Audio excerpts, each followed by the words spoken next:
Tapping करत असताना जी मुळात एक गिल्ट आहे, त्या गिल्ट बद्दल पहिल्यांदा आपण टॅपिंग करू. गिल्ट कशाची आहे की ऑफिसमधून घरी आल्यानंतर माझी इच्छा असूनही मुलांचा अभ्यास घेता येत नाहीये. याच्याबद्दल मला वाईट वाटतं, कुठंतरी अपराधीपणा वाटतो, काहीतरी चुकलंय, असं माझ्याकडनं चुकतंय, चुकीचं घडतंय, पण मी काही करू शकत नाही, अशी माझी हतबलता निर्माण झाल्या.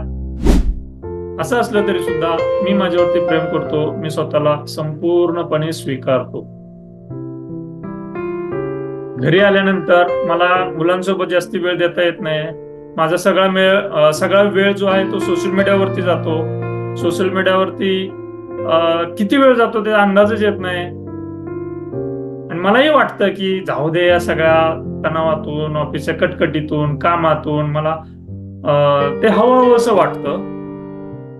असं असलं तरी सुद्धा मी माझ्यावरती प्रेम करतो, मी स्वतःला संपूर्णपणे स्वीकारतो.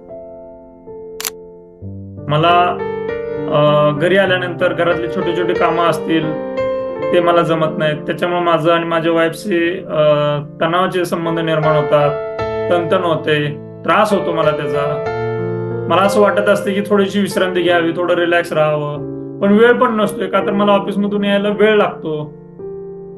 मग बऱ्याचशाच गोष्टी इच्छा असतात पण होत नाहीत माझ्याकडनं, चालढकल होते. असं असलं तरी सुद्धा मी माझ्यावरती प्रेम करतो, मी स्वतःला संपूर्णपणे स्वीकारतो. 3 वेळा झालेला आहे. पुढं मला त्रास होतो, मग मी मुलांसोबत वेळ घालवू शकत नाही माझ्या, त्याची मनामध्ये गिल्ट आहे, अपराधीपणा वाटतं. मुळात ऑफिसचा एवढा तणाव असतो की त्या तणावामध्येच मी सोशल मीडियावरती किती वेळ घालवतो हे कळत पण नाही. माझी इच्छा असून पण माझ्याकडनं ते घडत नाहीये, माझ्याकडून चालढकल होते. हे चालढकल होणं याच्या बरेचशीच कारणं आहेत. मग ऑफिसचं वातावरण असेल, कामाचं स्वरूप असेल, तिथं होणारा अप्रिशिएशन होत नाही कामाचं, त्याच्याबद्दलची निराशा असेल, बरीचशीच कारणं आहेत.